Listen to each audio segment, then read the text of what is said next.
What's up guys, this is Ultimate iDevice Vids, and today in this video we're going to be doing a battery drain test between the new 2021 M1 powered iPad Pro and the previous 2020 A12Z powered iPad Pro. And we're going to be using the smaller 11-inch models for both. So with these two devices basically having the same hardware aside from the chip powering the two devices, I think comparing these two in a battery drain test would be a perfect way to see if the optimizations in the new M1 chip has any substantial difference over the A-series chips in regards to battery life, the A12Z chip in this case. And of course they are both Apple silicon chips, but even with that being the case, I still want to see if there's any optimization differences again in regards to battery life. And as I always say, it's definitely worth mentioning that battery life is entirely dependent on what you do on your device in addition to the age of the battery within your device. And before we begin, I want to show you guys that both of these devices are running the latest version of iPad OS as of recording this video, being 14.6.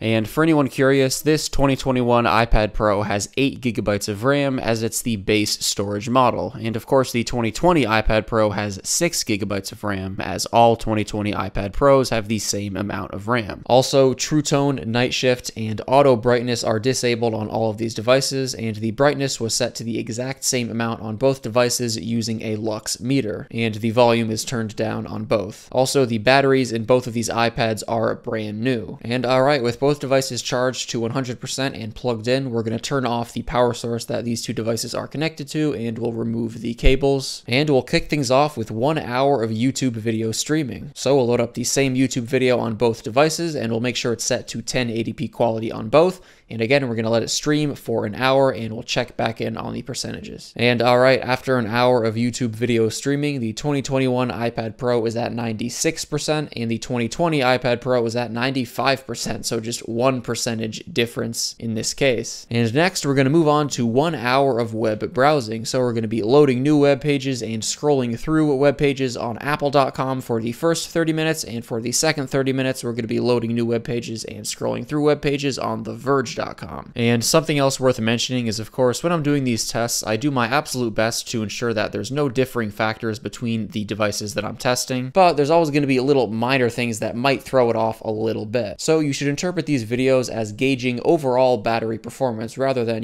specific percent point by percent point analysis. But anyways, after an hour of web browsing, checking in, the 2021 iPad Pro is at 84% and the 2020 iPad Pro is at 82%. So as you can see, they've basically performed the same so far. So next we're heading over to Minecraft, and we're going to play the game on both for an hour. And alright, checking in after an hour of Minecraft, as you can see, both devices are tied, both at 59%. And next we're going to open up Netflix, and we're going to stream Netflix for an hour. And sorry, I did have to cover up these screens here just to avoid any copyright issues, but I'm just streaming the exact same thing on both devices for an hour. And checking in after that, the 2021 iPad Pro is at 51% and the 2020 iPad Pro is at 50%. So you can see the same trend is continuing here. They're basically performing the same. Next, we're going to head over to Subway Surfers, and we're going to play this game for 30 minutes. And checking in after Subway Surfers, the 2021 iPad Pro is at 41% and the 2020 is at 39%. Next up, we're going to head on over to Temple Run, and we're going to play this game for 10 minutes on both, with ads appearing in between each round of the game. And after that, the 2021 iPad Pro is at 38% and the 2020 iPad Pro is at 36%. So they both lost 3% during Temple Run. Next, we're going to head on over to PUBG, and we're going to play PUBG for an hour on both iPads. And checking in after a full hour of playing PUBG on both, the 2021 iPad Pro was at 22% and the 2020 iPad Pro was at 17%. So the 2020 iPad Pro lost 19% here and the 2021 lost 16%. And next, we're going to attempt to export a 4K 60 30-minute video in iMovie. And something very frustrating happens at this point, which is actually something that I want to make a point out of as well. So you can see here with the 2020 iPad Pro, as you can see here, midway through the export, the iPad hit 10% battery. So the pop-up appeared in the middle of the screen telling me that the iPad was at 10% battery. And I kid you not, this literally killed the export. As you can see here, I got a message saying that iMovie must be in the foreground at all times when exporting, and it was. This was just a pop-up notification. So the point I want to make is that this type of thing is like a perfect example of what's holding iPads back. They're super powerful. This M1 chip is, again, like beyond powerful, but the operating system on iPads is just not cutting it for the power. It doesn't really justify having all this power. And of course, it's definitely worth mentioning that this is just a little bug with iMovie, and I'm sure Apple would fix it if they knew about it. But I do think it's a representation of the fact that, of course, the iPad is still fundamentally built upon iOS, and the applications that Apple promotes for the iPad Pro are still very much iOS,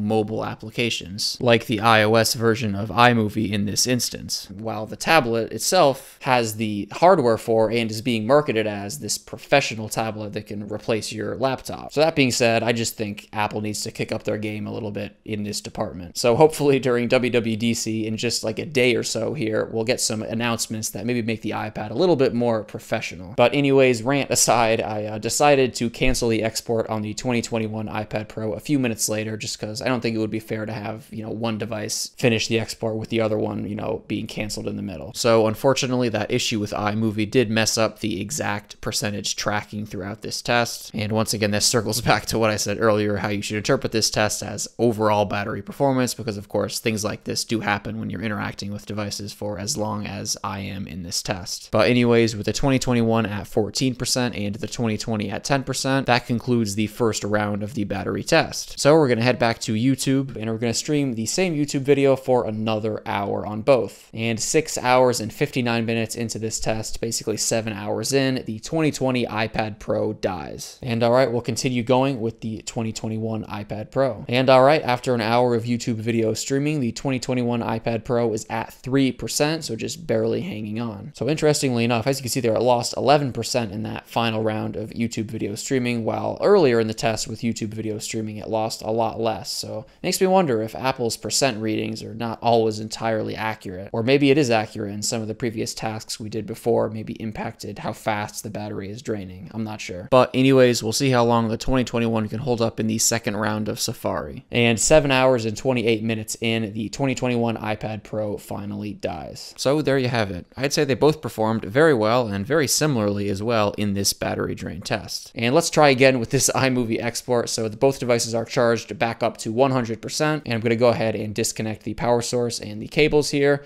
and we'll just try the exact same thing again. Again, there's no chance of any pop-up coming up this time. So both starting at 100, we'll export the same 4K 60 frames per second, 30-minute video. And all right, no surprise, the 2021 iPad Pro does export first, not by much, but you can see there it did export a little bit quicker than the 2020. And both devices, after their respective exports, were 1 percentage point apart, with the 2021 being at 96% and the 2020 being at 95%. So again, in this particular test, not much of a difference in regards to this. And lastly, I want to do a standby test for 12 hours. So this tests how well the iPads are able to hold a charge when asleep. And before we start this, I want to show you that the notification settings on both of these is the same, as you can see, as of course getting notifications when your device is asleep could affect the battery life. So once again, I charged them back up to 100%, and we'll go ahead and disconnect the power source, remove the cables, and I'll just put them both to sleep here and wait 12 hours and see how much percentage they both lose. And checking in a whole 12 hours later, you can see here they both just lost 1%. They're both at 99%. And as I just said, of course, it depends on notifications and other processes you might have running in the background. But for the average user, I wouldn't imagine having any issues with standby. But alright guys, that just about wraps it up for this video. If you guys use either of these devices, let me know down below in the comments section how the battery life has been for you. Thank you guys so much for watching this video, and I'll catch you in the next one.